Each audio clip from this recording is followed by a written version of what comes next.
How's it going, everybody? It's Pride here, and today I'm bringing you guys my second weapon review on Dark Souls 3. It kind of took a while for me to figure out which weapon I wanted to do, but I figured out that it had to be the Black Knight Greataxe, man. This is my favorite weapon in Dark Souls 3, and it is absolutely insane, man. It's a hard-hitting weapon, one of the best strength weapons in the game. On the screen, you guys are seeing the stat requirements: 36 strength, 18 dexterity, which is pretty high, I'll admit, man. Like, if you're going to be using this weapon, you probably have to contribute quite a bit to strength, just so you can wield it with one hand, which, it is not that bad. You could probably have half that and then two-hand it. Because the two-hand is most likely what you will always be using with this weapon, because the two-hand is fantastic. And that's not to say that the one-handed moveset is bad. It really isn't, because the one-handed right bumper swipe, it's a vertical swipe, or a horizontal swipe, my bad.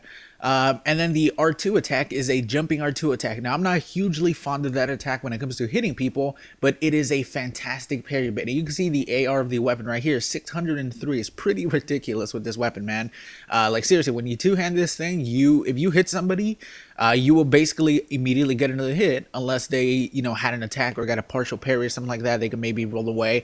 But you're going to be hitting people for around 800, 900 hit points, basically per 2 hits. If you hit somebody twice with this weapon, you fuck them up. But like I was saying, with the jump R2 attack, whenever you one-hand it, it is a fantastic parry bait, because as soon as you do that, basically as soon as you hit the ground, you can pretty much parry already. Whenever you do that, people will think that you're out of stamina or just vulnerable to an attack, so they'll go in, try to attack you, and then bam, you parry them. That's how it's going to go with this weapon. And if you have the Hornet's Ring on, which basically you must have that thing on, that thing is so good, you can, like, it does so much damage. You'll probably do like 1200 damage with the riposte of this weapon. It's fucking amazing. The two-handed moveset is great, but it doesn't have a lot of range. That's a downside to it. And pretty much like a counter, if somebody uses something like a Black Knight Glaive, Gundir's Halberd, they can outrange you and just kind of poke you and just continuously keep walking backwards.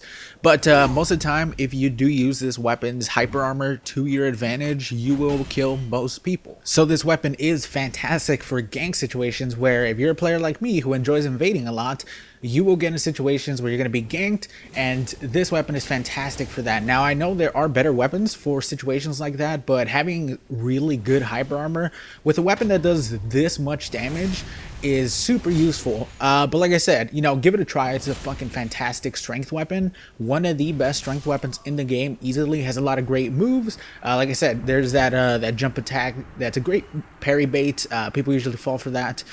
But like I said, man, there are downsides to the weapon. It has very short range, meaning other weapons can outrange you and poke you easily to kill you.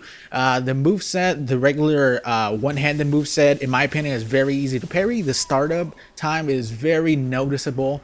So most of the time you are going to be using this weapon two-handed. But I do notice that there's occasional times where people do not even try to parry this weapon. Personally, for me, I'm kind of confident with my parrying abilities when it comes to big weapons and kind of like timing my parries. So I usually go for the parry, but I feel like half of the people you run into will not risk getting hit and getting the partial parry and taking the damage, because if they get one hit with this weapon, even with the one hand, it's going to be maybe 300, 400 damage. It's going to do a lot of damage that they might not risk.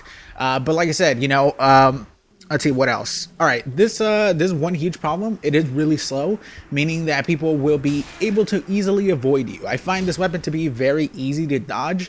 So whenever you use this weapon, I would not 100% rely on this weapon all the time. I'd say carry around the second weapon, any other small weapon that you can easily get a bunch of hits with, chase people down, stuff like that, and maybe kind of keep them off of you, because they will be able to dodge your attacks really easily. If you see somebody doing that, you just take out your second weapon. But like I said, it's a very good weapon for PvP. Now for PvE, there are probably better options. There's probably weapons that do around the same damage. Well, I wouldn't say around the same damage, but are faster. In my opinion, the faster variety weapons I do prefer for PvE, but it's definitely a viable weapon for PvE as well. You see right here, even though there was like 4 people here, we completely destroyed this poor giant dog. I know he's a dragon. I like calling him a dog. But anyways, guys, like I said, give this weapon a go. It's one of the best strength weapons, in my opinion. It's still my favorite weapon in the game since I started using it. Even though I did take a little break from using this weapon to kind of give some other weapons a go, see what I like.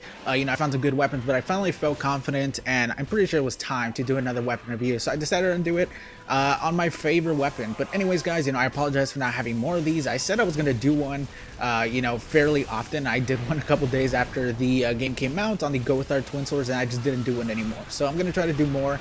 But one more thing I forgot to add before about PvP stuff is you cannot buff this weapon, obviously.